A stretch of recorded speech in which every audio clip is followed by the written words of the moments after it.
السلام علیکم ورحمۃ اللہ وبرکاتہ۔ اعوذ باللہ من الشیطان الرجیم، بسم اللہ الرحمن الرحیم۔ الحمد للہ والصلاة والسلام علی رسول اللہ وآلہ اہل اللہ واللعنۃ الدائمۃ علی اعدائہم اعداء اللہ من یوم عداوتہم الی یوم لقاء اللہ۔ عباد اللہ اوصیکم ونفسی بتقوی اللہ، اتقوا اللہ فإن خیر الزاد التقوی۔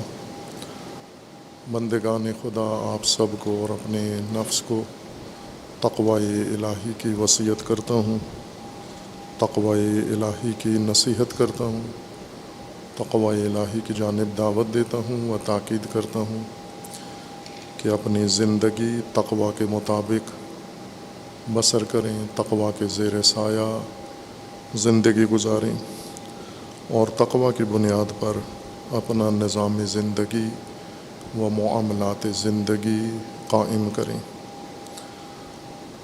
تقوی حق تعالی نے انسان کی زندگی کے لیے حفاظتی تدبیر قرار دیا ہے، اور اس حفاظتی دائرے سے باہر انسانی زندگی غیر محفوظ ہے، اور اس کی گواہی تاریخ میں بھی موجود ہے۔ بے تقوی انسانی معاشرے غیر محفوظ زندگی بسر کرتے رہے ہیں اور کر رہے ہیں، اور خصوصاً موجودہ انسانی نسل، اس کے تمام طبقات بشمول مسلمین کے، جن کی نصاب میں تقوی کی تعلیم موجود ہے، لیکن وہ بھی زندگی تقوی کے بغیر بسر کر رہے ہیں۔ اس لیے آج کے مسلمانوں کی زندگی دیگر انسانوں اور دیگر طبقات سے زیادہ غیر محفوظ ہے۔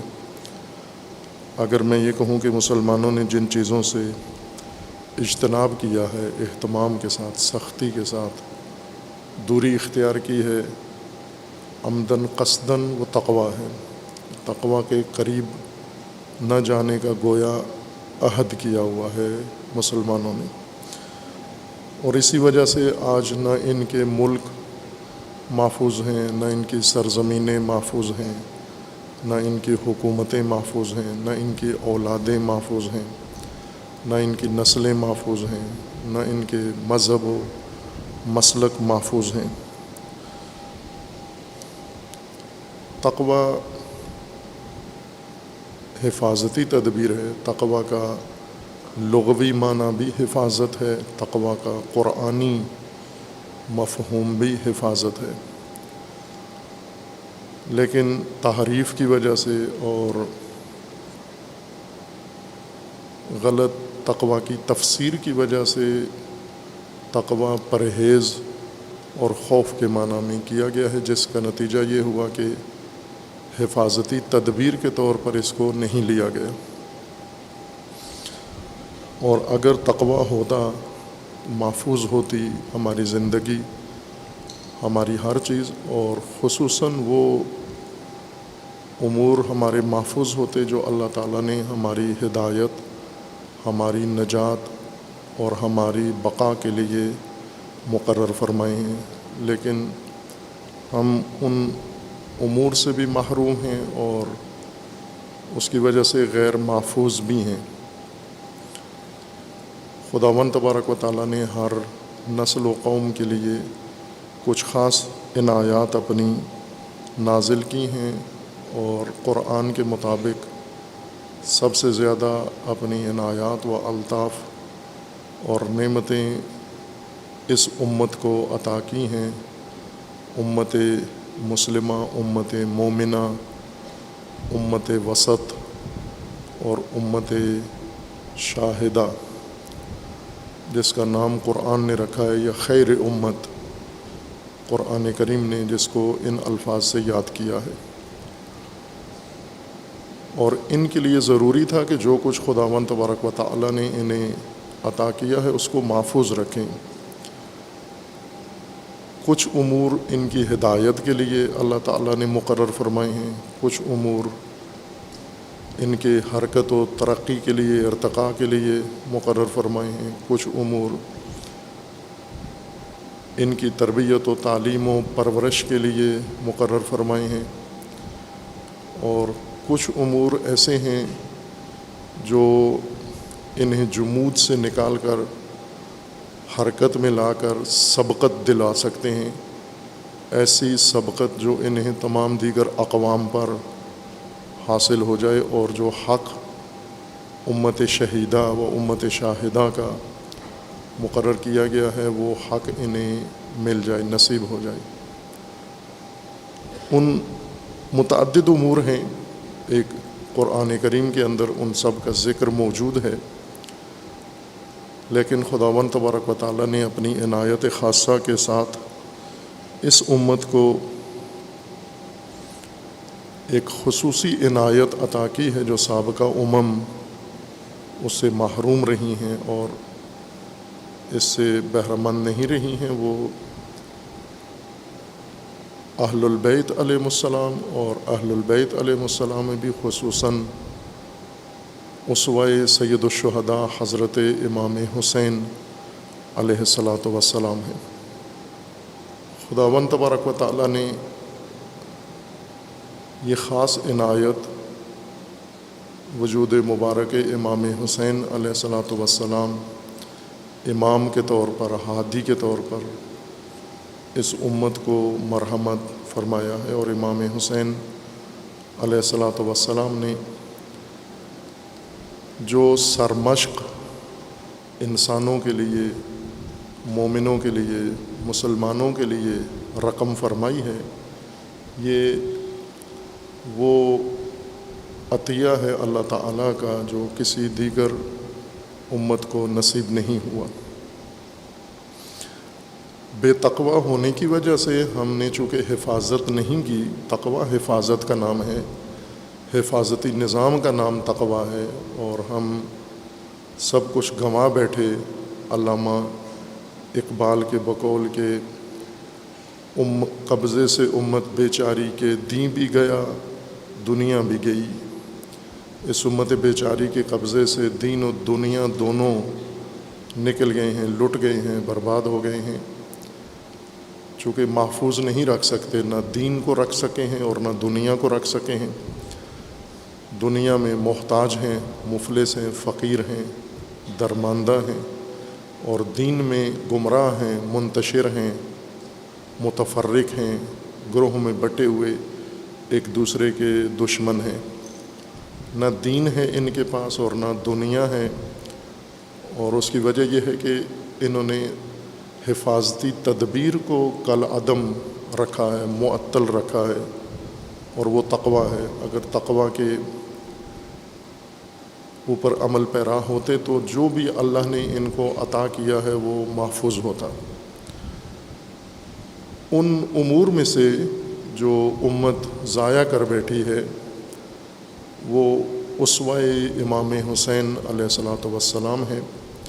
یہ سب سے بڑی علامت ہے امت کے بے تقوی ہونے پر، اور اس میں استثناء نہیں ہیں، استثناء وہی ہیں جنہوں نے یہ تقوی محفوظ، یہ اسوہ محفوظ رکھا ہے، وہ با تقوی ہیں جنہوں نے حفاظت کی اس کی اور اس کو کام میں لائے ہیں، اس پر عمل کیا ہے، اس سرمشق پر۔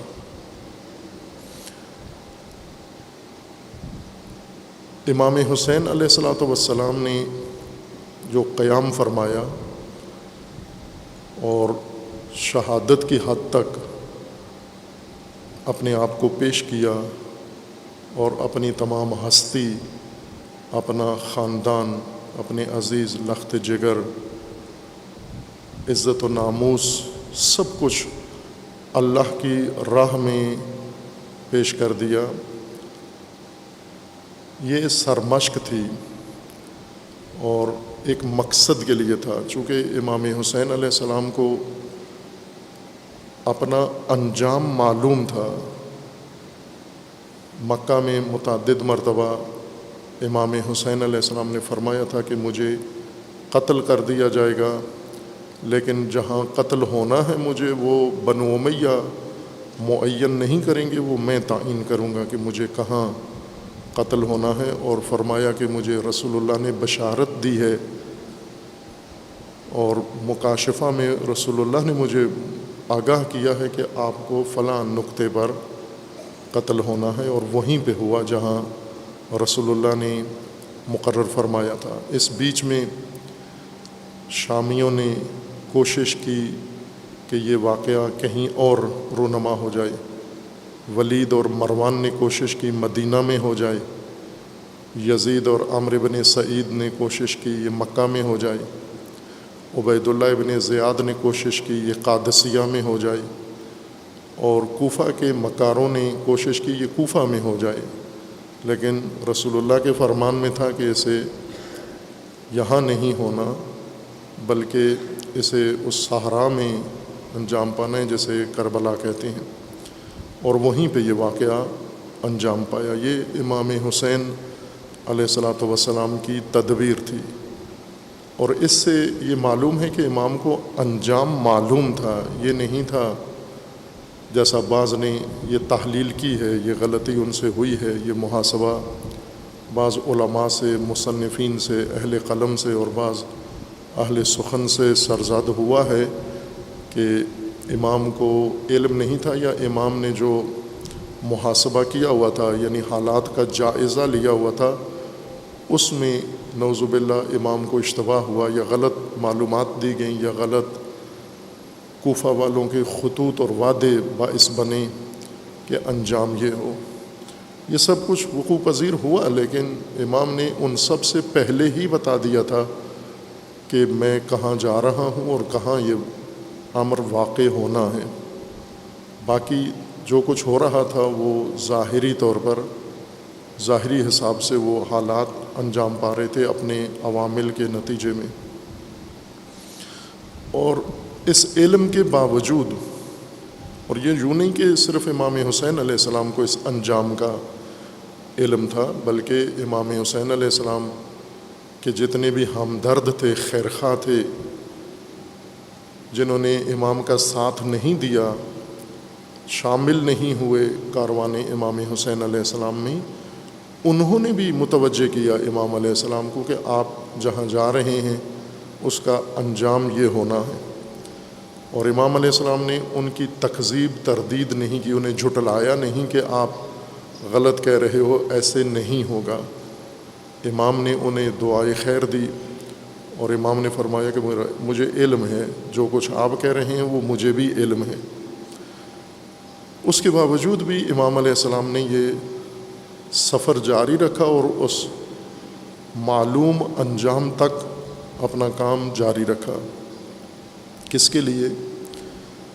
اس کی وجہ یہ تھی کہ امام حسین علیہ الصلاۃ والسلام نے جو اپنی امت کا ملاحظہ کیا، حال دیکھا، وہ امت منجمد امت تھی، جامد امت تھی، ساکت اور ساکن امت تھی۔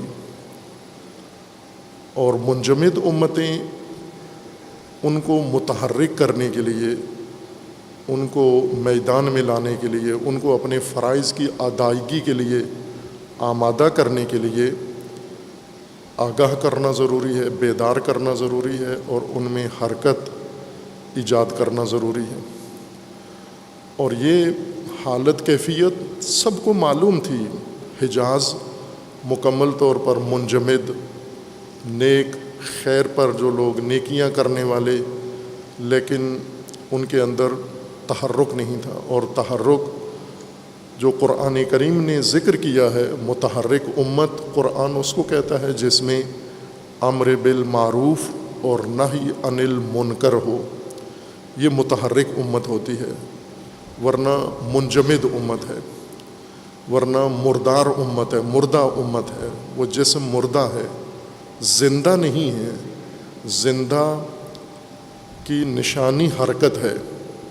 علماء نے، اہل لغت نے بھی، اور علماء علم کلام نے اور مفسرین نے اتفاقاً یہ حیات کا معنی کیا ہے کہ حیات ادراک اور حرکت کو کہتے ہیں کہ ادراک ہو اور حرکت ہو تو حیات ہے۔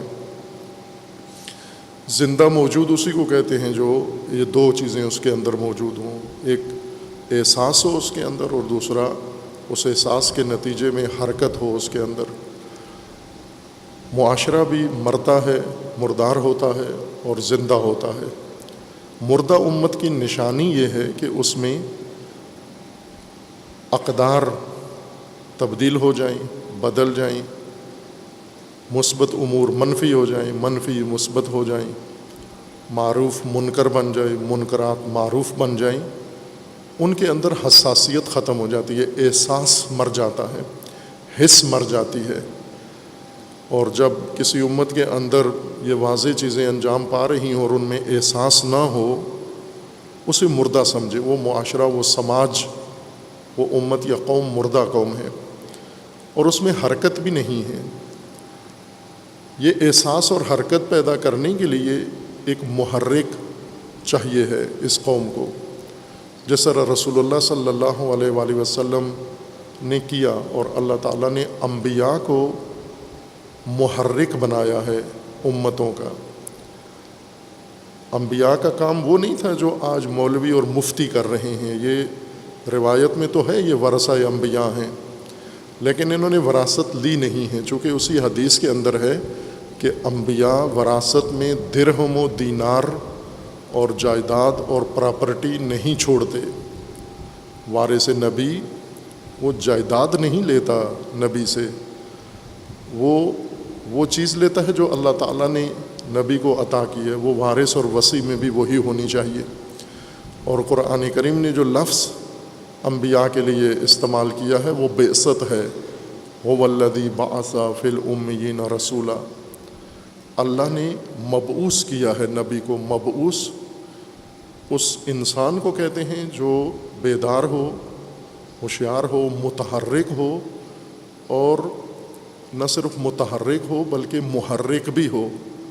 مبعوث ہے بڑکایا ہوا، برانگیختہ انسان، جسے تیار کر کے، آمادہ کر کے میدان کے اندر اتار دیا ہو اور وہ سکون نہ رکھتا ہو، جمود نہ رکھتا ہو۔ بعث اٹھانے کو کہتے ہیں، اٹھا کے حرکت میں لانے کو کہتے ہیں۔ بعثا اٹھا کر حرکت میں لایا۔ اسی لیے جب مردوں کو اٹھایا جائے گا قیامت میں، قیامت کے ناموں میں سے بھی ایک نام یوم البعث ہے، جس دن خدا مردوں کو اٹھائے گا اور اٹھا کر حرکت میں لائے گا، بعث ہوگی۔ نیند میں جو انسان منجمد ہوتا ہے اسے جگا کر حرکت میں لانا بھی بعث ہے۔ امت کو جب ایسے حالات کا شکار ہو جائے جس کے نتیجے میں اس کا احساس بھی مر جائے اور اس کے اندر حرکت بھی ختم ہو جائے، جس کی نشانی قرآن امر بالمعروف اور نہی عن المنکر کا فقدان ذکر کرتا ہے۔ خب سید الشہداء علیہ الصلاۃ والسلام نے یہ دیکھا کہ فساد ان کے اندر بھرپور ہے، لیکن یہ کسی فساد پہ حساس نہیں ہے، اور اسی طرح معروف مطلقہ متروک ہے، اور یہ کسی معروف کے متروک ہونے پر حساس نہیں ہے۔ اس کا مطلب یہ ہے کہ یہ مردہ قوم ہے، ان کا ضمیر مر گیا ہے، ان کا شعور مر گیا ہے، ان کا احساس مر گیا ہے، اور ان کے اندر محرک مر گیا ہے۔ اب اتنے خطرناک انجام کا سفر کیوں جاری رکھتے ہیں آپ؟ اس کو انتہا تک کیوں پہنچاتے ہیں؟ اسی انجام تک کہ ہر صورت میں اگر یہ قتل پر منتہی ہوتا ہے تو ہونا چاہیے، یعنی امام گویا پوری کوشش کر رہے ہیں کہ یہ اسی انجام تک پہنچے، اور جتنے بیچ میں عوامل رکاوٹیں آتی ہیں ان کو ایک ایک کر کے امام راستے سے ہٹا رہے ہیں۔ آپ صرف وہ مشورے غور کریں اور گنیں کتنے مشورے کس کس نے دیے امام کو، اور کتنا اصرار کیا اور کتنا دباؤ ڈالا اپنے قریبیوں نے، بھائیوں نے اور رشتہ داروں نے، بنو ہاشم نے اور دوسرے مکتب کے لوگوں نے، خلفاء کے طرفداروں نے یا صحابہ و صحابہ کے طرفدار لوگوں نے۔ اچھے لوگوں نے، عبداللہ ابن عباس نے کتنا اصرار کیا، کتنی کوشش کی، پاؤں پڑے، روئے۔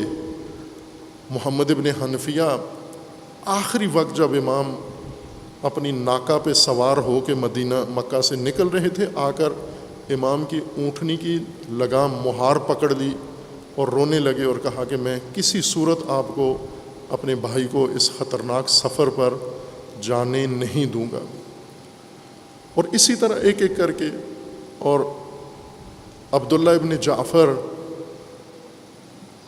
جو آل جعفر میں سے تھے، جعفر طیار کی بیٹے تھے اور بہت ہی نمایاں شخصیت تھے، امام حسین علیہ السلام کے ساتھ بہت ہی قربت قرابت تھی، دوستی تھی، اور رشتہ دوسرا بھی تھا کہ حضرت زینب سلام اللہ تعالیٰ علیہا کے شوہر تھے۔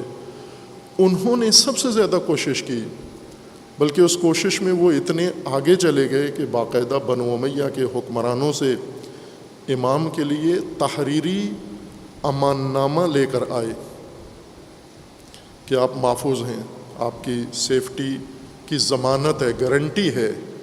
وفد لے کر آئے، مدینہ کے، مکہ کے گورنر کے بھائی کو، یحییٰ ابن سعید کو لے کر گئے کہ تاکہ امام کو باور ہو جائے، یقین ہو جائے کہ یہ دھوکہ نہیں ہے۔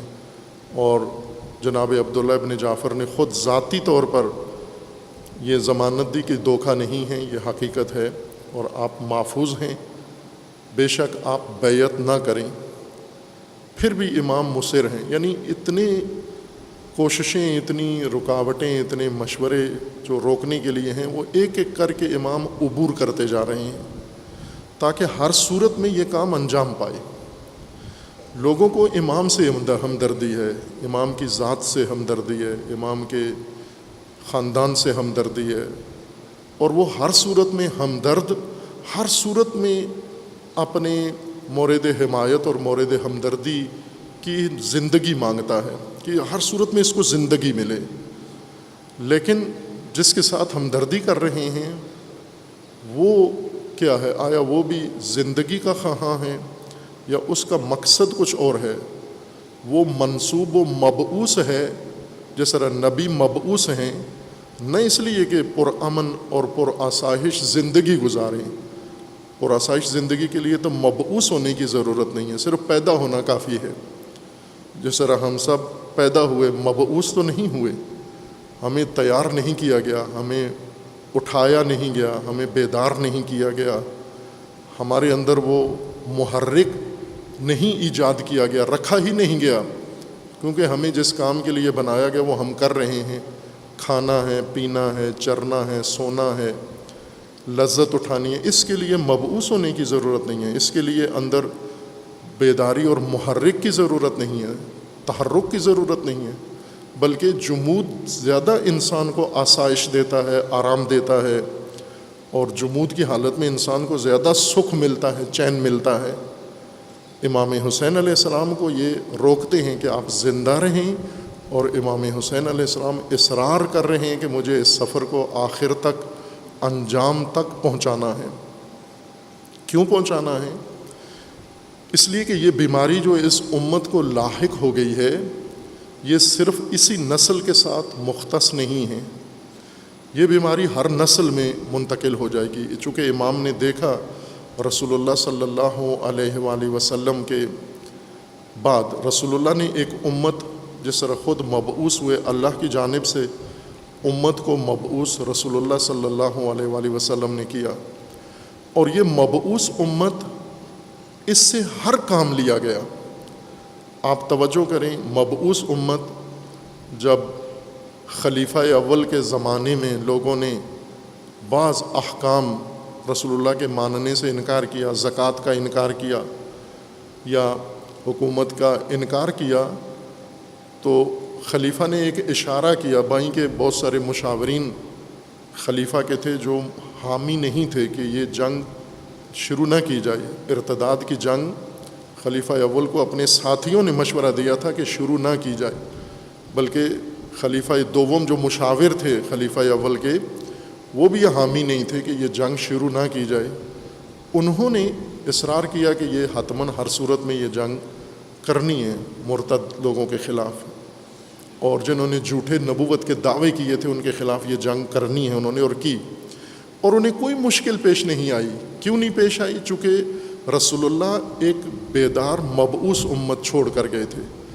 اب آگے حاکم کا کام ہے کہ اس کو کس میدان میں استعمال کرے۔ تیار فوج، آمادہ فوج، ٹرینڈ فوج، اور بالکل ہر کام، ہر فداکاری کے لیے آمادہ فوج، آپ جس طرف مرضی ہے اس کو لگا لیں۔ پھر اس کے بعد خلیفہ دوم نے اسی امت کو فتوحات پہ لگایا، اور انہوں نے تیار لوگوں نے وہ سب کچھ کر دیا جو ناممکن تھا، چونکہ یہ غیر منظم فوج تھی، عام رضاکاروں کی فوج تھی جن کی ٹریننگ بھی پوری نہیں تھی، قبائلی تھے، دیہاتی تھے، جن قوتوں سے، جن ممالک سے ان کا سامنا تھا وہ سپر طاقت تھے اپنے زمانے کی، جن کی بڑی منظم فوجیں تھیں، جیسے ایران اور روم دو بڑی طاقتیں تھیں، ان کے پاس منظم فوجیں تھیں۔ ان بدوؤں نے ان کو شکست دے دی۔ کیوں دی؟ اس آمادگی کی وجہ سے جو رسول اللہ نے ان کے اندر ایجاد کی تھی۔ اب لوگ تو حاکم کی ایما پر ہوتے ہیں کہ ہمیں جدھر لگا دیں ہم ادھر ہی لگ جائیں گے۔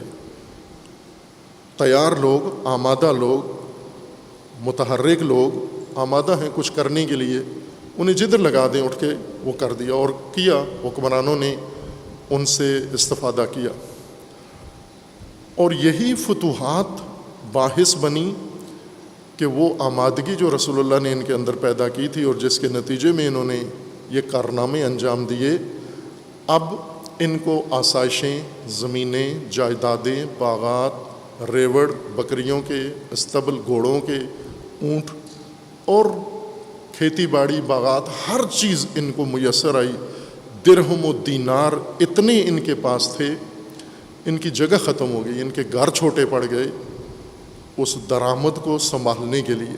بینک تو نہیں ہوتے تھے کہ سب بینکوں میں ڈال دیں جا کر، گھروں میں رکھتے تھے۔ گھروں میں پہلے ایک کمرہ مخصوص کرتے تھے جس میں سکے، درہم و دینار، وہ چھوٹا پڑ جاتا، ساتھ والا کمرہ خالی کر کے اس کو بھی درہم و دینار، اور کرتے کرتے انہیں علیحدہ اپنے گھر کے علیحدہ ایک ڈیرا بنانا پڑتا جس میں یہ سب کچھ محفوظ رکھیں۔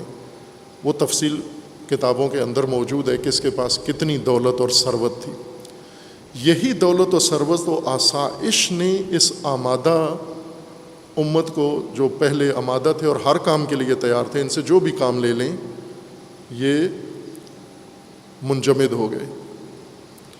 اس میں بڑی بڑی شخصیات نے کہا کہ عبد الرحمن ابن عوف جو ایک بڑی سیاسی شخصیت ہے اور مہم فیصلے انہوں نے کیے، خلیفہ سوم کو خلیفہ بنانے میں ان کا مرکزی کردار تھا، اور خلیفہ دوم نے ان کو کاسٹنگ ووٹ دی ہوئی تھی کہ یہ جدھر ہوں وہی خلیفہ ہوگا۔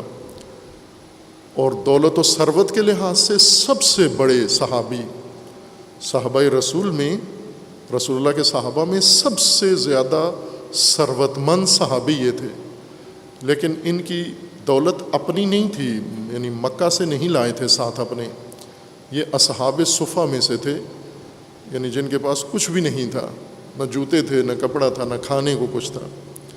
اور آج ان کی ثروت اتنی ہے، جب ان کی وفات ہوئی تو بعض علماء نے تحقیق کر کے لکھا ہے کہ ان کے پاس کتنا سونا تھا اور کتنا، ان کے ورثہ میں وہ دولت تقسیم کرنے کے لیے باقاعدہ مزدور بلوائے گئے تاکہ اس دولت کو، بوریوں کو اٹھا کے جا بجا کریں۔ مزدوروں نے وہ کام کیا، جتنے ان کے، وہ لکھا ہوا ہے بعض کتابوں کے اندر، الغدیر کے اندر وہ پوری لسٹ ہے اس ثروت و دولت کی جو ان کے پاس تھی اور دیگر کے پاس۔ خود ان کا یہ کہنا ہے، عبد الرحمن ابن عوف، یہ بزرگ صحابی، وہ یہ کہتے ہیں کہ رسول اللہ نے ہمیں افلاس کے امتحان میں، یعنی اللہ نے ہمیں افلاس کے امتحان میں مبتلا کیا، جب ہم خالی پیٹ ہوتے تھے اور جوتے نہیں ہوتے تھے، رہنے کے لیے جگہ نہیں ہوتی تھی، لیکن ہر مارکے میں کامیاب ہوتے تھے، اور جب نعمتیں آئیں ہمارے پاس ہم ناکام ہو گئے، ہم فیل ہو گئے، ہم شکست کھا گئے اس میں۔ خوب یہ جمود ان کے اندر ایک یہ سبب بنا، یہ دولت و ثروت کی ریل پیل، آسائش، سکون، محلات، اور پھر آپس کی رقابت، آہستہ آہستہ ان کے اندر وہ قبائلیت واپس جاگنا شروع ہوئی، اور رسول اللہ نے اقدار کی بنیاد پر جو نظام ان کے سامنے پیش کیا تھا وہ انہوں نے نظر انداز کر دیا، ختم کر دیا، اور جاہلیت والی قدریں دوبارہ، قبائلی قدریں ان کے اندر دوبارہ زندہ ہو گئیں۔ اس امت کو دوبارہ متوجہ کرنے کے لیے، بیدار کرنے کے لیے، اور اس میں حرکت ایجاد کرنے کے لیے وعظ و نصیحت کارگر نہیں ہیں۔ اس لیے امام حسین علیہ السلام نے جو دعوت دی اس نے ان پر کچھ بھی اثر نہیں کیا، 1% بھی اثر نہیں کیا۔ 4 مہینے امام مکہ میں مقیم رہے اور روزانہ اکابرین کو بھی اور عوام کو بھی روزانہ خطاب فرماتے اور انہیں بتاتے، صورتحال تجزیہ کرتے۔ یا اس سے پہلے خطبہ منا اگر پڑھیں، غور سے پڑھیں، تو آپ کو اندازہ ہو جائے گا کہ امام حسین علیہ السلام نے ان کو اٹھانے کے لیے، بیدار کرنے کے لیے، ان میں حرکت ایجاد کرنے کے لیے کیا جتن کیے۔ اس خطبہ منا میں کیا کیا حقائق ان کے سامنے رکھے اور سرزنش کی اور ڈانٹ ڈپٹ کی ان کی، اور انہیں ہر کوشش کے ساتھ آمادہ کی۔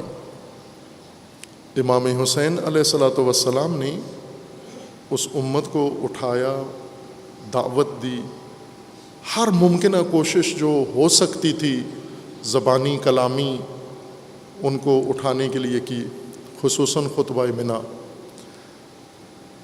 لیکن یہ کارگر نہیں ہوئی۔ 1% بھی نتیجہ نہیں نکلا، یعنی ایک بندہ بھی امام کی دعوت پر آمادہ نہیں ہوا۔ اس سے آپ اندازہ لگا لیں کہ ان لوگوں کی کیا حالت تھی، کہاں پہنچے ہوئے تھے وہ لوگ،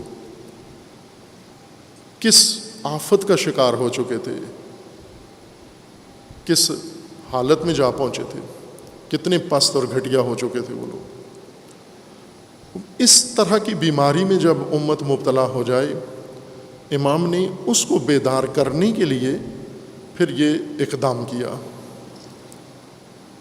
اور اقدام بھی ایسا کہ ایک سرمشق کے طور پر ہر نسل کے لیے، ہر نسل کو بیدار کرنے کے لیے، ہر نسل کو آمادہ کرنے کے لیے امام حسین علیہ السلام نے یہ راستہ، یہ باب جو فتوحات کی وجہ سے فراموش ہو چکا تھا، شہادت کا راستہ رسول اللہ کے زمانے میں زندہ تھا اور رسول اللہ کے زمانے میں لوگوں کو اٹھاتا تھا، لیکن بعد میں جو عرصہ گزرا بیچ میں، اور خصوصاً جب بنو امیہ کو اقتدار ملا، انہوں نے روح نکال دی اس معاشرے سے، قوم سے منجمد کر دیا، اس کو مردار بنا دیا اس معاشرے کو، اور اسی مردار معاشرے کے اندر یزید حاکم بن گیا، طاغوت حاکم بن گیا۔ اور امام جتنا بھی جس طبقے سے، فقی سے بات کرتے ہیں جامد، محدث سے بات کرتے ہیں جامد، صحابی سے گفتگو کرتے ہیں منجمد، صحابی زادے سے بات کرتے ہیں منجمد، ہاشمی سے بات کرتے ہیں منجمد، غیر ہاشمی سے بات کرتے ہیں منجمد، کسی پر اثر نہیں ہو رہا۔ جب ایسی کیفیت ہو جائے اس وقت اقدام، وہی جو رسول اللہ نے اس امت کے اندر روح پھونکی تھی، اس روح کی ضرورت ہوتی ہے۔ جیسی روح نکال لی گئی ہو، اس کے اندر دوبارہ روح ڈالنے کی ضرورت ہے۔ اصل قیام امام حسین علیہ السلام امت کے اندر یہ روح ڈالنے کے لیے تھا۔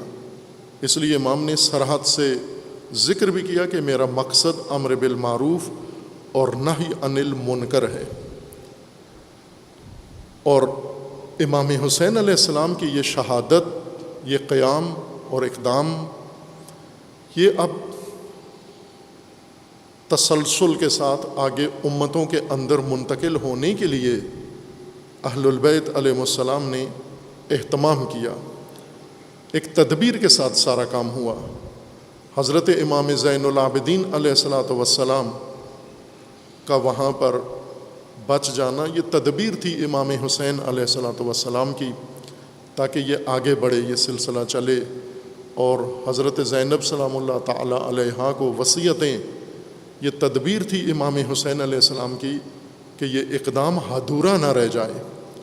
جو محرک امام یہاں امت کی روح کے لیے، امت کو زندہ کرنے کے لیے یہاں انجام دے رہے ہیں، اس کو تسلسل دینا ہے آگے۔ اس تسلسل کے لیے اہل بیت علیہ السلام نے، ائمہ اطہار علیہ السلام نے جو محنت کی اور اس کے لیے جو اہتمام کیا، وہ آج ہمارے پاس عزاداری سید الشہداء علیہ السلام کی صورت میں ہے۔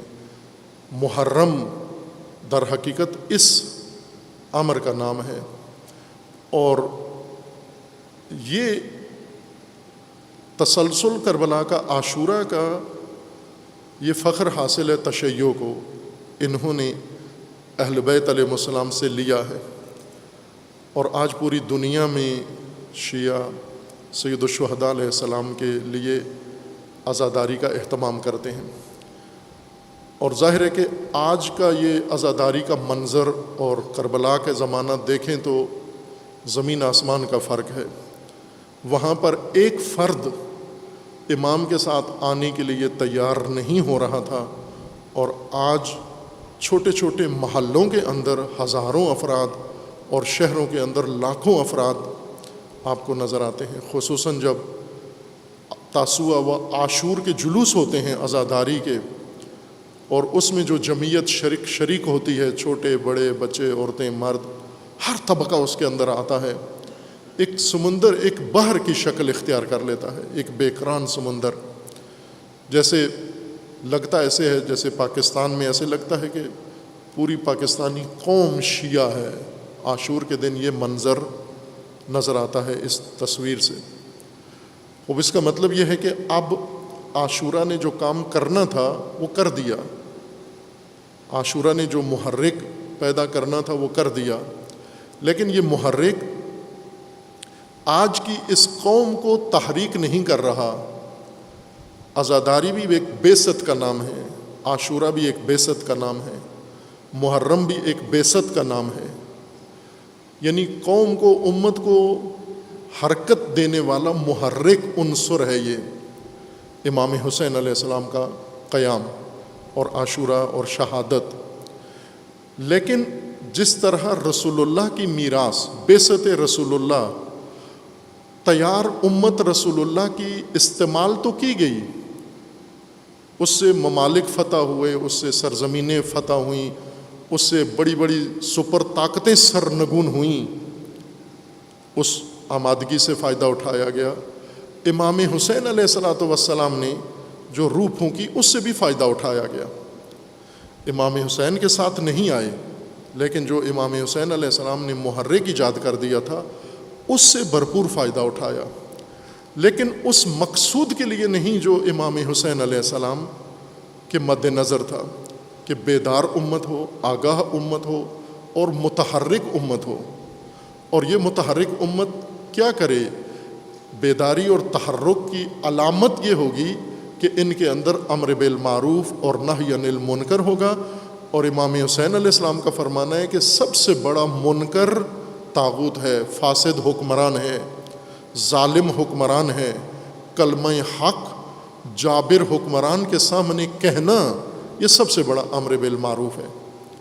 خوب اب آپ توجہ کریں کہ امام حسین علیہ السلام کے قیام سے سیاسی مقاصد کے لیے کتنا فائدہ اٹھایا گیا، لیکن مقصد امام حسین کہ جس کے لیے یہ روح پھونکی تھی اور وہ روح آئی، لوگ سید الشہداء کے نام پر آ گئے اب میدان میں، اس وقت نہیں آئے، آج آ گئے ہیں، لیکن یہ طاقت، یہ قدرت، یہ پاور، یہ فورس جو وجود میں آئی ہے، اس کا استعمال اب کہاں ہو رہا ہے؟ اس کا استعمال یزیدیت کے خلاف نہیں ہو رہا، امر بالمعروف کے لیے نہیں ہو رہا، نہی عن المنکر کے لیے نہیں ہو رہا، امت کی اصلاح اور بعثت کے لیے نہیں ہو رہا، بلکہ اس کا استعمال اس طاقت کا بہت ہی غلط جگہ پر ہو رہا ہے، تجارت کے لیے، مفادات کے لیے اور سیاسی مقاصد کے لیے اس کا استعمال ہو رہا ہے۔ ایسی طاقت کسی بھی بامقصد قوم کے پاس ہو، دنیا پہ قبضہ کر سکتے ہیں، دنیا ان کی ہے۔ جو اللہ تعالیٰ نے امت اسلامیہ کے لیے مقام رکھا تھا، امت وسط و امت شہید، یعنی امت ناظر تمام امتوں کے اوپر نظارت کرنے والی امت، اس کا طریقہ کار یہ تھا، اس کے لیے یہ محرک امام حسین علیہ السلام نے فراہم کیا۔ اور تاریخ میں پوری میں آپ دوڑا کے دیکھیں، نظر دوڑا کے دیکھیں تو کربلا کو صحیح امام کی جہت میں اور اس عزاداری کو کربلا کے ہدف میں استعمال کیا صرف ایک ہستی نے، امام خمینی رحمۃ اللہ علیہ نے۔ باقی سب نے تجارت کی، باقی سب نے کاروبار کیا، باقی سب نے اپنے سیاسی مقاصد کے لیے اس کو استعمال کیا، باقی سب نے اس کو غیر مناسب اہداف میں استعمال کیا۔ یہ ایک بہت بڑی طاقت ہے، محرک ہے، اور ایسا محرک جو آج پاکستان کے اندر عزاداری اور عزادار اور یہ عظیم نفری موجود ہے، لیکن یہ پاکستان میں صفر کردار ہے اس کا۔ پاکستان کو مشکلات سے نہیں نکال سکتے، پاکستان کا وزیر اعظم جاں بے جان نہیں کر سکتی یہ طاقت۔ یہ یزید کو تقویت کرتے ہیں، یہ طاغوت کی تقویت کرتے ہیں۔ یعنی امام حسین علیہ السلام جس طرح رسول اللہ کی محنت اس ہدف میں کم استعمال ہوئی جہاں رسول اللہ نے چاہا تھا، اور دوسرے مقاصد میں زیادہ استعمال ہوئی، امام حسین علیہ السلام کی محنت اس جہت میں کم استعمال ہوئی، بلکہ ہوئی ہی نہیں۔ خصوصاً آج پاکستان کے اندر آپ توجہ کریں گے، اتنی بڑی طاقت ہے عزاداری و عزا، اور یہ محرک ہے امت کے اندر۔ ایک امت بیدار بھی اس سے ہو سکتی ہے، اور مبعوث بھی ہو سکتی ہے، برپا بھی ہو سکتی ہے، اور متحرک ہو کر یہ اپنے معاشرے کی تمام برائیوں کو ختم کر کے اور اپنے معاشرے کو ایک حسینی معاشرہ میں تبدیل کر سکتے ہیں۔ لیکن جن کے ہاتھوں میں ہے، جنہوں نے اس کو قبضے میں کر لیا ہے، جنہوں نے اس کو غلط فائدے کے لیے استعمال کیا ہے، اتنا قوی محرک ہونے کے باوجود لوگوں کی حالت، امت کی حالت، شیعہ کی حالت، مسلمانوں کی حالت، پاکستان کی حالت آپ دیکھیں وہ بہت ہی افسوسناک ہے۔ اس لیے یہ مجالس ممبروں پہ کن کو آنا چاہیے تھا، کن کو شاعری کرنی چاہیے تھی، نوحہ کون سا ہونا چاہیے تھا، خطبہ کون سا ہونا چاہیے تھا۔ وہ لوریاں نہیں جچتیں کربلا کے ساتھ، کربلا کے ساتھ وہ مضمون جچتا ہے جو سید الشہداء علیہ السلام نے بتایا اور اس کی سرمشق لکھی۔ یہ مشقیں اس کی ہونی چاہیے۔ خداوند تبارک و تعالی ہمیں توفیق دے کہ ہم یہ مقصد امام حسین علیہ الصلاۃ والسلام سمجھیں اور اس کو دنیا کو سمجھائیں، اور یہ عظیم طاقت جو عزاداری کے نتیجے میں موجود ہے یہ اسی جہت میں چلے جو امام حسین علیہ الصلاۃ والسلام کا مقصد تھا، اور جو رسول اللہ کا مقصد تھا، اور جو اللہ کا مقصد ہے، اصلاح امت کے لیے، امر بالمعروف کے لیے، اور طاغوت کو سرنگون کرنے کے لیے، طاغوت کے سے زمین کو پاک کرنے کے لیے۔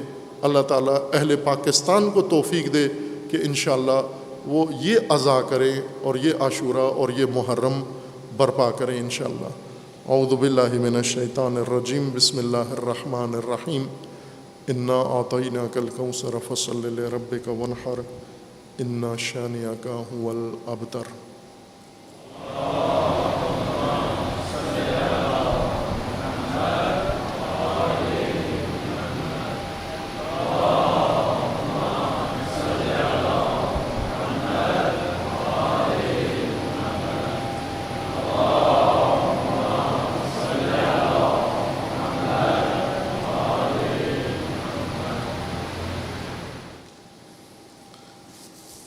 اعوذ باللہ من الشیطان الرجیم،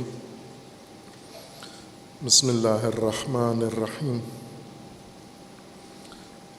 الحمد للہ والصلاۃ والسلام علی رسول اللہ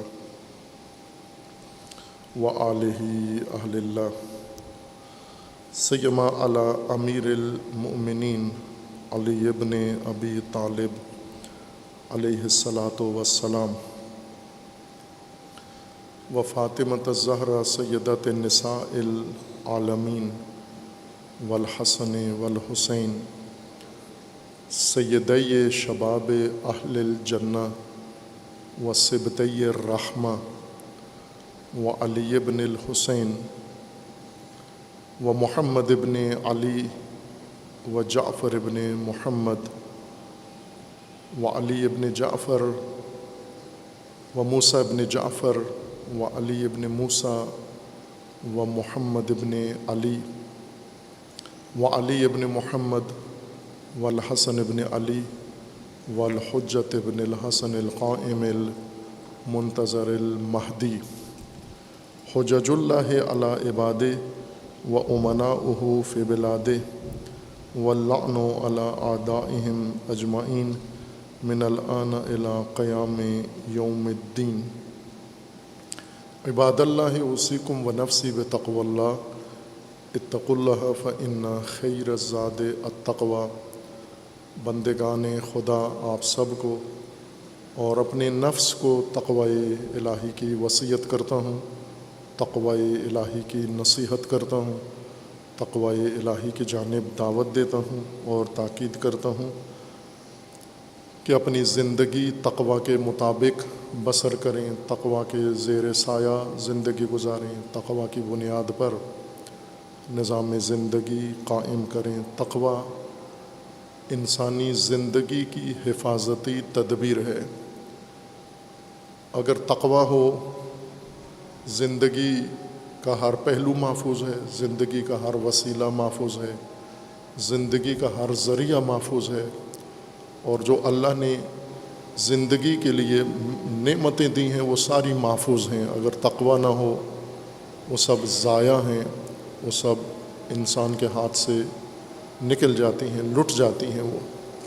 اور آج ہم اپنے ملک میں یہ سب متاع لٹا ہوا دیکھ رہے ہیں، اس وجہ سے کہ ہم نے پرہیزی تقوی رکھا، اور اس پرہیزی تقوی میں سب سے زیادہ پرہیز دین سے کی، اسلام سے کی، اللہ کے قوانین سے اتنی پرہیز کی تقوی اختیار کر کے بھول ہی گئے کہ اللہ کا دین کیا تھا، فرائض کیا تھے، ذمہ داریاں کیا تھیں۔ اگر اسے محفوظ رکھا ہوتا، با تقوی علماء، با تقوی خطبہ، با تقوی اہل سنت، با تقوی مومنین ہوتے تو آج وہ سب کچھ اس نسل کے پاس محفوظ ہوتا جو ہونا چاہیے تھا۔ حفاظت اگر نہ کی جائے، جیسا کہ نہیں کی، اور سب سے بڑھ کر ہم نے جس نے ہمیں محفوظ رکھنا تھا ہم نے اس کی حفاظت نہیں کی۔ امام سید الشہداء علیہ الصلاۃ والسلام نے اپنے خطبات میں، قیام کربلا کے اثناء میں، خطبات میں دو موضوع تسلسل کے ساتھ بیان فرمائے ہیں، ایک نصر اور ایک خذل۔ نصرت، انتصار، مدد مانگی لوگوں سے، اور دوسرا خذلان، یہ بتایا کہ جن سے ہم نے نصرت طلب کی تھی، جنہیں ناصر ہونا چاہیے تھا وہ خاذل بنے ہمارے۔ اور آپ کے سامنے وہ روایت حضرت شیخ مفید کی بیان کی ہے جو انہوں نے اپنی کتاب ارشاد میں ذکر کی ہے، اور یہ چند مرتبہ امام حسین علیہ السلام نے بیان فرمایا، اور عیناً یہی ہو بہو یہی الفاظ طبرسی نے، مرحوم طبرسی نے احتجاج میں امام حسن علیہ الصلاۃ والسلام نے ذکر کیے ہیں۔ خذلتنا شیعتنا، ہمارے شیعوں نے ہمیں خذل کیا ہے، خاذل بنے ہیں، ناصر بننے کے بجائے ہمارے خاذل بنے ہیں۔ خذل کا معنی ہوتا ہے اس کو تنہا چھوڑ دینا، الگ ہو جانا، اسے اپنے حال پہ چھوڑ دینا جس کے ساتھ ہونا چاہیے تھا۔ ہر جدائی کو خذل نہیں کہتے، چونکہ بہت ساری چیزیں الگ الگ ہیں، ایک ساتھ نہیں ہیں، بہت سارے لوگ علیحدہ علیحدہ ہیں، ان کو خذل نہیں کہتے، یہ خذلان نہیں ہے۔ لیکن جسے دوسرے بندے کے ساتھ ہونا چاہیے تھا، جیسے اولاد کو والدین کے ساتھ ہونا چاہیے، قاعدہ یہ ہے، قانون یہ ہے، حکم یہ ہے کہ اولاد والدین کے ساتھ رہے، اور یہی اولاد جب والدین کو ضرورت کے وقت تنہا چھوڑ دے، یہ خذلان ہے، یہ اولاد خاذل ہے، اور وہ والدین مخذول ہیں، چونکہ ان کو یہاں ہونا چاہیے تھا۔ اسی طرح ایک دوست کو دوست کے ساتھ ہونا چاہیے بوقت ضرورت، اگر ضرورت کے وقت وہ دوست جس کو یہاں ہونا چاہیے تھا نہیں ہے یہاں، اس کو عربی زبان میں خذل کہتے ہیں۔ نثر پہلے معنی کئی دفعہ کیا ہے، نثر لغت میں اس سیلابی ریلے کو کہتے ہیں جو اونچائیوں سے پہاڑیوں سے اترتا ہے تند و تیز، اور زمینی گڑھوں میں میدانی علاقوں میں کھڑے ہوئے پانی کو دھکیل کے بہا کے اپنے ساتھ حرکت میں لے آتا ہے، اس کو نثر کہتے ہیں۔ قرآن میں نثر سے مراد وہ انسان، وہ گروہ، وہ جمعیت، وہ امت ہے جو منجمد لوگوں کو، وہ سیلابی ریلا لوگوں کا وہ انقلابی گروہ، وہ متحرک گروہ جس کے اندر محرک پیدا ہو گیا ہو اور اس محرک نے ان کو حرکت دے دی ہو، تحریک کیا ہو، اور یہ متحرک ہو کر حرکت میں آ گئے ہوں، اور حرکت بھی ان کی مدھم نہ ہو، سست نہ ہو، ٹھنڈی نہ ہو، بلکہ تند و تیز ہو۔ اتنی تند و تیز حرکت اس گروہ کی ہو کہ یہ منجمد طبقے کو بھی اٹھا کے بیدار کر کے حرکت میں لے آئے۔ اس گروہ کو ناصر کہتے ہیں، یہ نصر ہے۔ بوقت ضرورت جب ضرورت پڑے منجمد ٹھہرے ہوئے طبقے کو، تو وہ تند و تیز ریلا، وہ متحرک لوگ، حرکت میں آئے ہوئے مبعوث لوگ، وہ میدان میں آئیں اور منجمد جمعیت کو بھی حرکت دے دیں، یہ ناصرین ہیں۔ خاذلین جو بوقت ضرورت جنہیں ہونا چاہیے تھا نصرت کے لیے، وہ ساتھ چھوڑ جائیں اور تنہا کر دیں، یہ خاذلین ہیں۔ اور یہ ائمہ اطہار خود نام لے کے فرما رہے ہیں۔ امام حسین علیہ السلام نے یہ روایت بیان فرمائی ہے، امام حسن علیہ السلام نے فرمائی ہے، اور آپ کے زیارت ناموں میں یہ زیارت نامے سارے ہر چند سند کے لحاظ سے ممکن ہے بعضوں کی سند مرسل ہو یا منقطع ہو، لیکن منسوب سب ائمہ اطہار کی طرف ہیں۔ یہ زیارت نامے لوگوں نے خود نہیں بنائے، منسوب ہیں کہ یہ ائمہ اطہار علیہ السلام نے تعلیم دیے ہیں۔ ان تمام زیارت ناموں میں مشترکہ مضمون، خصوصاً جو سید الشہداء علیہ الصلوۃ والسلام کا زیارت نامہ ہے، اس کے اندر یہ مضمون تکراراً ہمیں ملتا ہے۔ دعا میں بھی آیا ہے، دعاؤں میں بھی آیا ہے، اللہم انصر من نصر الحسین یا من نصر الاسلام واخذل من خذل الاسلام۔ اے خدایا ناصر بن ان کا جنہوں نے ائمہ کی نصرت کی ہے، جنہوں نے اسلام کی نصرت کی ہے، اور خذل کر تو بھی ان کو جنہوں نے اسلام کو خذل کیا ہے۔ اور یہ قانون اللہ تعالیٰ نے قرآن کریم میں ذکر فرمایا ہے کہ نصر کا صلہ نصر ہے، ان تنصر اللہ ینصرکم، اگر تم ناصر بنو گے منصور بھی بنو گے، تم اللہ کے ناصر بنو، اللہ کے بنائے ہوئے منصوب ائمہ اور انبیاء کے ناصر بنو، اللہ تمہارا ناصر بنے گا۔ اللہ تمہارا ناصر کا مطلب کیا ہے؟ یعنی جب تمہیں ضرورت ہوگی اور کوئی بھی تمہارا ساتھ دینے والا نہیں ہوگا، اپنے پرائے سب خذل کر دیں گے، اس حالت میں بھی خدا تمہاری نصر کو آ جائے گا، خدا تمہارے لیے وہ اسباب اللہ فراہم کر دے گا، ایسے جہت سے جہاں سے تم گمان بھی نہیں کر سکتے۔ نصر کا اجر نصر ہے۔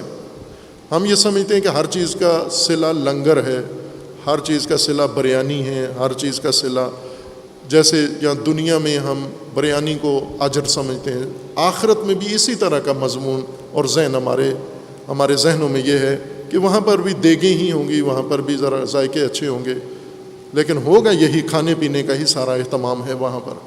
نہ عزیزان من، نصر کا صلہ نصر ہے، خذل کی سزا خذل ہے۔ تنہا چھوڑو گے تنہا ہو جاؤ گے، نصرت کرو گے نصرت پاؤ گے۔ یہ قانون ہے اللہ تعالیٰ کا۔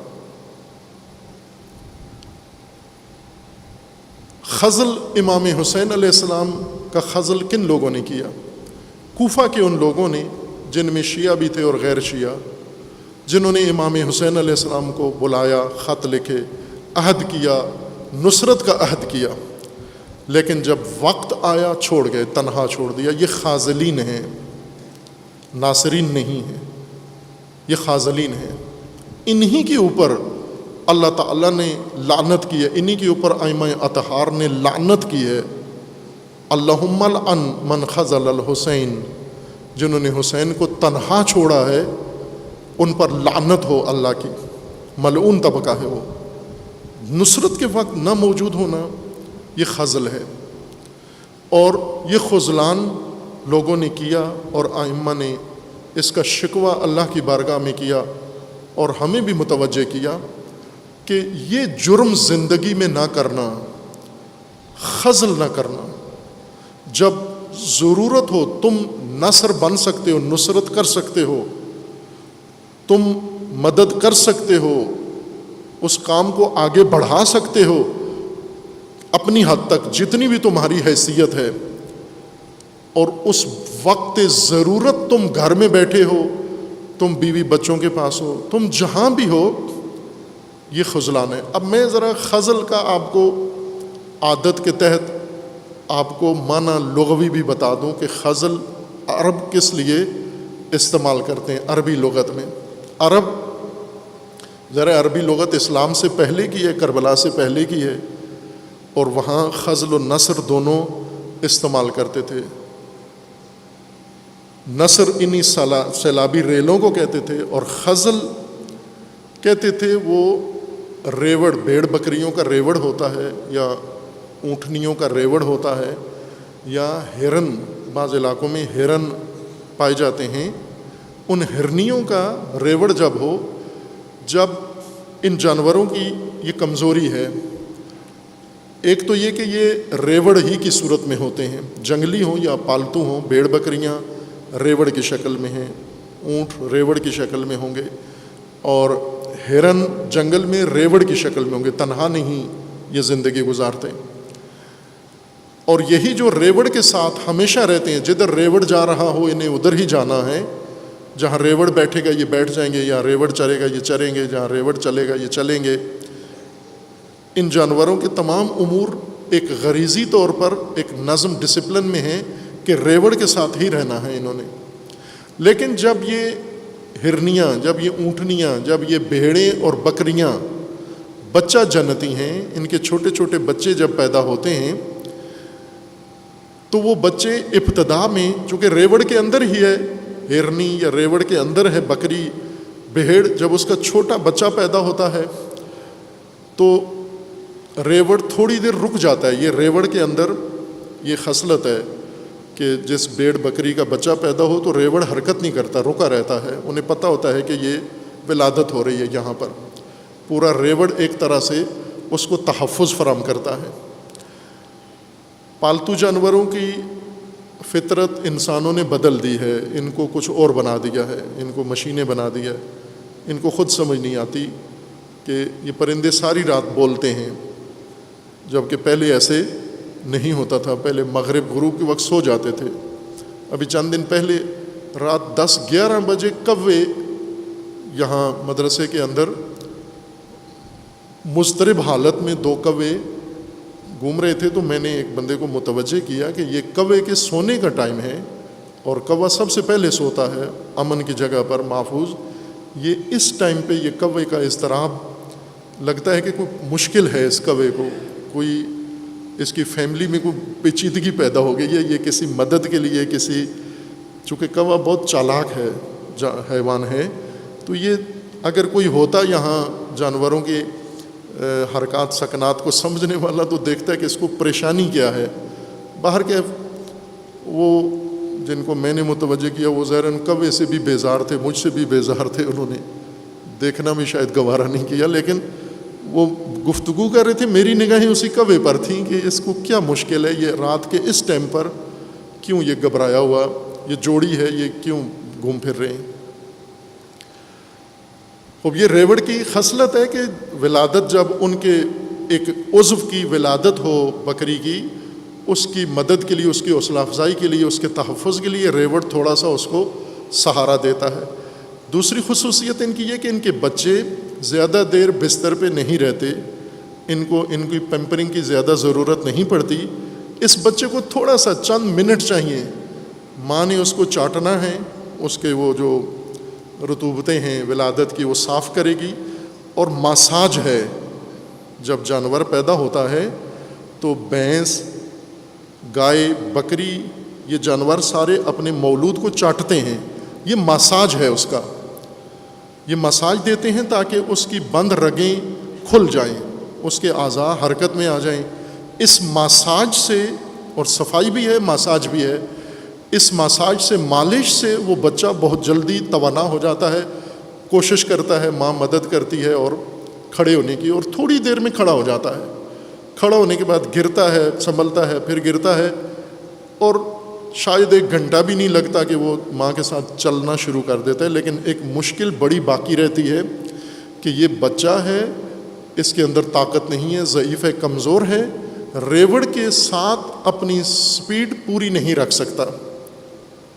ریوڑ تیزی سے چلتا ہے، یہ بچہ نومولود ہے، یہ چند دن تک بالکل تیزی سے نہیں چل سکتا۔ نتیجہ یہ ہوتا ہے کہ وہ بکری یا بھیڑ یا اونٹنی یا ہرنی، یہ اب ایک طرف سے اس کو ریوڑ کا حصہ ہے، اس سماج کا حصہ ہے، اس کے ساتھ اس کو جانا ہے، دوسری طرف سے اس کی اولاد ہے۔ اگر ریوڑ کے ساتھ چلے تو بچہ تنہا ہو جاتا ہے، اگر بچے کو سنبھالے تو ریوڑ دور ہو جاتا ہے۔ یہ ہرنی اپنی غریزے کی بنیاد پر ریوڑ کو چھوڑ دیتی ہے، یہ بچے کے پاس رہتی ہے، ریوڑ دور ہو جاتا ہے، یہ وہیں کھڑی رہتی ہے، چونکہ اس کو پتہ ہے بچے کو خطرہ ہے، بچہ چل نہیں سکتا۔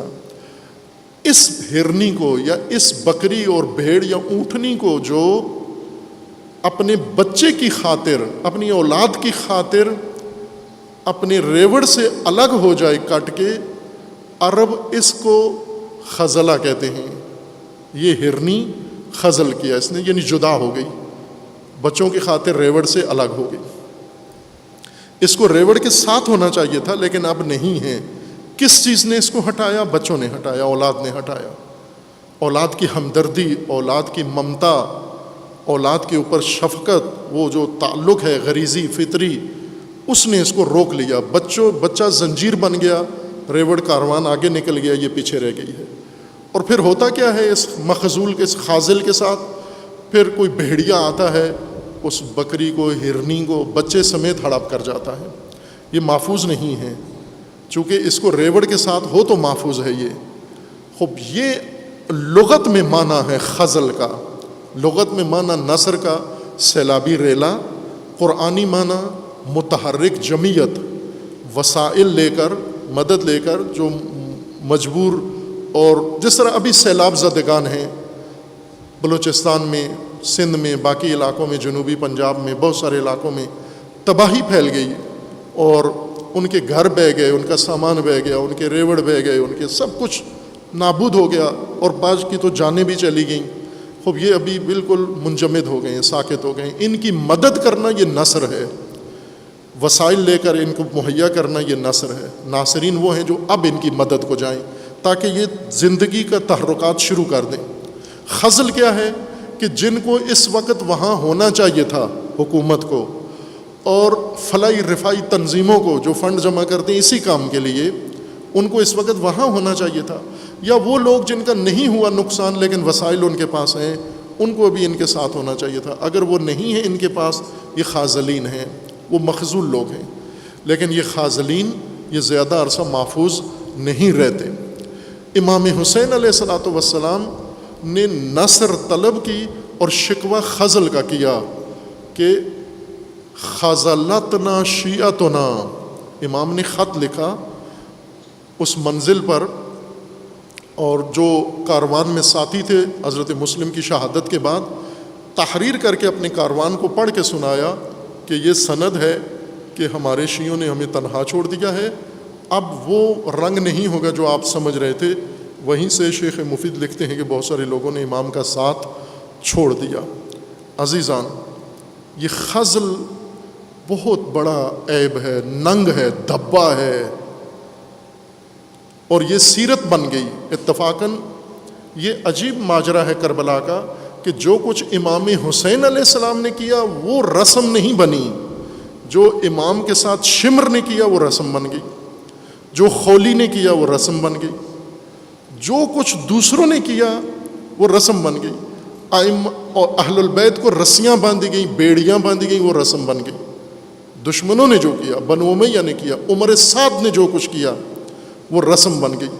وہ ناصرین، وہ 72 تن ناصرین امام حسین تھے، اور امام نے وہ سب ذبح کروا کے شہید کروا کے پھر بھی کہا حل من ناصرن، پھر ناصر مانگا، اور اس مقام پر شکوہ کیا کہ ہمارے شیعوں نے ہمیں خزل کیا ہے، تنہا چھوڑ دیا ہے۔ عزیزان، یہ خزل بہت بڑا عیب ہے، ننگ ہے۔ اب ہم توجہ کریں، محرم کرتے ہیں، مجالس کرتے ہیں، جلوس عزا کرتے ہیں، خزل کا طرف متوجہ نہیں ہیں۔ خزل امام کب ہوتا ہے؟ جب امامت کو پہلے خزل کیا جاتا ہے۔ پہلے لوگ امامت سے کٹتے ہیں، جمہوریت میں آ جاتے ہیں، پھر امام خود ہی تنہا ہو جاتا ہے۔ کیا امام عصر اس وقت مخزول نہیں ہے؟ کس نے خزل کیا؟ یہ نصرت کس نے دریغ کی امام عصر سے؟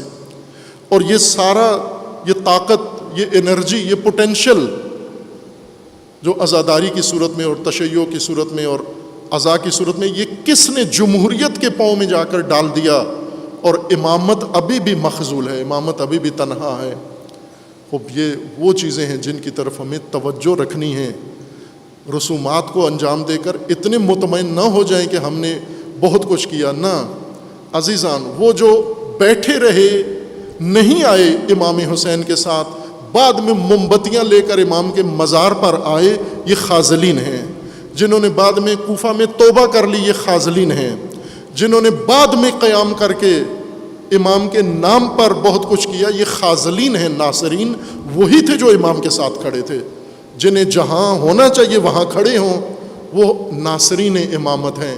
خازلین امامت جو نعرہ امامت کا لگاتے ہوں اور جمہوریت کے ساتھ کھڑے ہوں، ملوکیت کے ساتھ کھڑے ہوں، یزیدیت کے ساتھ کھڑے ہوں، طاغوتیت کے ساتھ کھڑے ہوں، یہ خزل ہے امامت کا، یہ خزل ہے اسلام کا۔